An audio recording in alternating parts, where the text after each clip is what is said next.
पिता की मौत के बाद बेटे ने अपनी माँ को वृद्धाश्रम में छोड़ दिया और कभी कभार उससे मिलने चला जाता था। एक दिन वृद्धाश्रम से फोन आया कि तुम्हारी माँ की तबीयत बहुत खराब है, एक बार आकर उनसे मिल लो।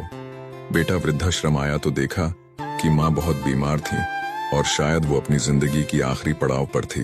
बेटे ने पूछा, माँ मैं आपके लिए क्या कर सकता हूँ? माँ ने जवाब दिया, बेटा मेहरबानी करके वृद्धाश्रम में कुछ पंखे लगवा देना और हो सके तो यहाँ एक फ्रिज भी रखवा देना ताकि यहाँ के लोगों का खाना खराब ना हो, इसलिए कि यहाँ कई बार मुझे बिना खाए ही सोना पड़ा है। बेटे ने आश्चर्यचकित होकर पूछा, आप तो इस आश्रम में लंबे समय तक रही, लेकिन मुझे ये शिकायतें पहले कभी नहीं की, और आज जब आप ये दुनिया छोड़कर जा रही हो तो इस आश्रम के लिए इतना प्रेम क्यों? माँ ने जवाब दिया, बेटा वो इसलिए कि मैंने तो यहाँ रहते हुए गर्मी, भूख, दर्द सब कुछ बर्दाश्त कर लिया, लेकिन जब तुम्हारी औलाद तुम्हें यहाँ भेजेगी तो मुझे डर है कि तुम ये सब नहीं सह पाओगे। बस इतना कहते ही अचानक माँ की सांसें थम गई। बेटे की आंखों में आंसू थे और हाथ में अपनी माँ का हाथ।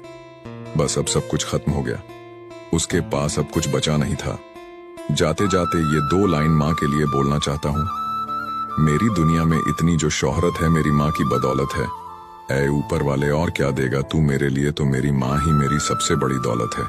वीडियो को लाइक तो कर दिया मेरे दोस्त, अब मुझे फॉलो भी कर लो।